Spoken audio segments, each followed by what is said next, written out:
Hello everyone. Today we are going to study the practical application of GST. अभी practical application of GST समझने से पहले हमें type of GST पता होने चाहिए. Basically there are three types of GST. The first one that is CGST, second one that is SGST and third one that is IGST. CGST यानी कि central goods and service tax, SGST यानी कि state goods and service tax and IGST it's your integrated goods and service tax. अभी जब कोई भी transaction होता है within a intra state हुआ, मतलब सेम स्टेट में कोई भी ट्रांजैक्शन होता है, जैसे कि महाराष्ट्र में ही नासिक से पूना में कोई ट्रांजैक्शन हुआ है, किसी ने गुड्स सोल्ड कर दिए, या नासिक से अहमदनगर में हुआ है, या विथ इन पर्टिकुलर स्टेट कौन से भी दो डिस्ट्रिक्ट के बिटवीन अगर ट्रांजैक्शन हुआ है तो that transaction will be taken as the intra state goods and service tax. अभी ये intra state goods and service tax उसमें ही आपके सीजीएसटी एंड एसजीएसटी कवर होते हैं, central goods and service tax and state goods and service tax. उसे हम क्या कहेंगे, इंट्रा स्टेट, मतलब स्टेट के बीच में ही हुआ है जो भी ट्रांजैक्शन हुआ है. Then the second type here that is IGST which is called as the integrated goods and service tax. अभी ये क्या होगा, फॉर एग्जांपल कि महाराष्ट्र से गुजरात में कोई ट्रांजैक्शन हुआ है, देन अगर महाराष्ट्र से कर्नाटक में कहीं पे ट्रांजैक्शन हुआ है या किसी भी अदर स्टेट में अगर ट्रांजैक्शन हुआ है तो that transaction will be called as the inter state trade या integrated goods and service tax उसे एप्लीकेबल हो जाता है. अभी उसमें कौन कौन से टाइप्स आ जाते हैं वो यहाँ पर देख लेते हैं. Where the location of supplier of goods and service and place of supply are in different states. ये डिफरेंट स्टेट बहुत इंपॉर्टेंट है, दो अलग अलग स्टेट के बीच में, लेकिन विथ इन द इंडिया दो स्टेट के बीच में अगर कोई भी ट्रेडर हैं उन्होंने ट्रांजैक्शन किया है तो उनको आईजीएसटी वहाँ पर लागू हो जाता है. Then second one, supply of goods and services to और by the SEZ units. SEZ यानी कि स्पेशल इकोनॉमिक जोन्स, उनके थ्रू अगर supply of goods and services हुए तो उसको आईजीएसटी लागू होगा.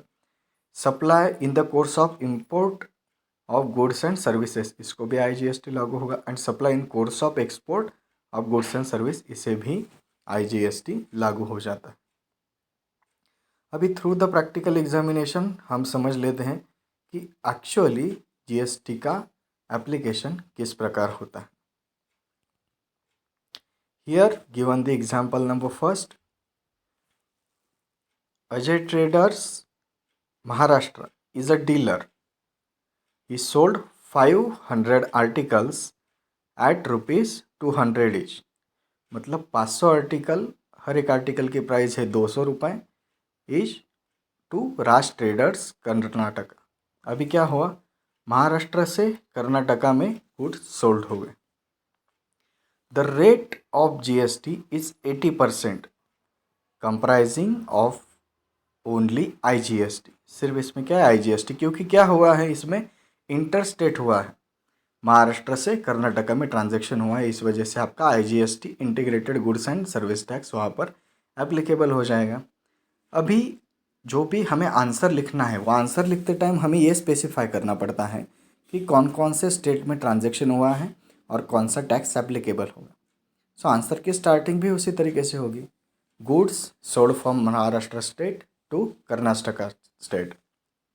This is a interstate sale, मतलब दो स्टेट के बीच में वहाँ पर सेल हुआ है. So IGST is applicable in the transaction. तो अभी कैलकुलेशन ऑफ जीएसटी कैसे करना है, हमें सिर्फ दो कॉलम्स वहाँ पर ड्रॉ करने हैं. The first one is particulars and second one is amount. उसमें अभी कैलकुलेशन क्या है कि आर्टिकल्स कितने थे 500 और 200 रुपये हर एक का प्राइस, तो 500 इंटू 200, जो भी अमाउंट आ जाती है, द अमाउंट इज़ ₹1,00,000। तो 1,00,000 रुपीज़ अमाउंट आ जाएगी और उस पर जो भी जीएसटी के परसेंटेज ये आपके प्रॉब्लम में दिया है, कई बार प्रॉब्लम में दिए होंगे, कई बार परसेंटेज दिए नहीं होंगे, तो हमें उस तरीके से कैलकुलेट करना पड़ता है। अभी यहाँ पर IGST 18% दिया है, सो 18% ऑन 1,00,000 रुपीज़, तो वो आ जाता है आपका 18,000, 18,000। तो टोटल अमाउंट जो है paid amount that is your 1,18,000 rupees. यहाँ पर आपका IGST का एग्जाम्पल कंप्लीट हो जाता है। It is a very simple to solve. Then the second example which is given here, it is the example of interstate. Interstate के बीच में ट्रांजैक्शन जो है उसका ये एग्जाम्पल दिया है। A dealer Sonali from Mumbai, कौन से है, मुंबई से है, district in the Maharashtra, had sold goods to the dealer Avani from Nashik in Maharashtra, the both district located in the Maharashtra. तो अभी क्या सेल किया है, 500 आइटम्स ऑफ ₹250 ईच। 5,000 जो भी आइटम्स है वो सेल किया है, 250 हर एक का प्राइस है। और the GST is comprising of CGST and SGST। अभी यहाँ पर भी 18% का रेट दिया है। उसमें क्या क्या इंक्लूडेड है, CGST and SGST, central goods and service tax and state goods and service tax.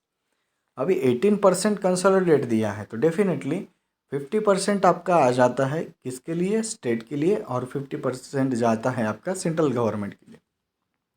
तो आंसर स्टार्ट करते टाइम कहाँ कहाँ पे ट्रांजैक्शन हुआ है हमें वो बताना पड़ता है। तो आंसर स्टार्ट करते वक्त आपकी एक लाइन होगी, goods sold in the same state that is Maharashtra.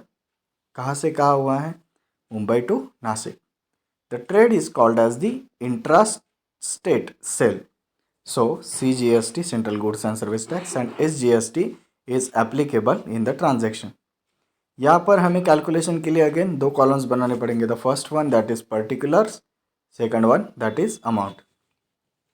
अभी आर्टिकल्स कितने थे, द आर्टिकल्स 5,000 और 250 ईच, तो 5,000 इंटू 250 जो आपका आ जाता है 12,50,000 रुपये। देन अभी क्या करना है कि हमें इस पर 80% एप्लीकेबल करने के लिए बोला है, लेकिन which comprises CGST and SGST। CGST and SGST होने के कारण हमें central goods and service tax अलग अलग से कैलकुलेट करना पड़ेगा। तो 1,25,000 पे हमें 9% फर्स्ट कैलकुलेशन करना है, at the second calculation again 9%। अभी इसके लिए अलग अलग से कैलकुलेशन करने की ज़रूरत नहीं, एक बार 9% किया तो सेम अमाउंट आपकी दूसरे टैक्स में भी आने वाली है। 12,50,000 का कितना 9% आपका आ जाता है 1,12,500।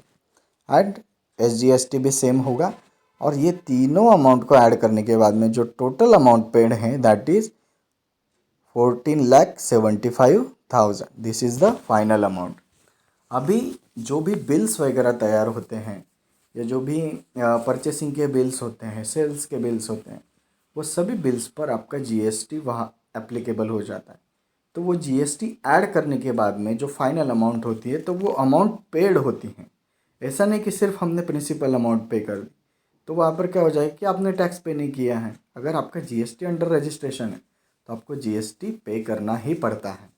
तो इस वजह से टोटल अमाउंट जो पेड है वो हमें इन प्रॉब्लम्स में निकालने पड़ती। Okay, if you have any further doubts related to this topic, comment below in the comment section, and if you like this video please press the like button, and if you want the more videos like this, इस तरह के और videos अगर चाहिए होगे तो subscribe के button पर आप क्लिक कर दीजिए। Okay, thank you so much.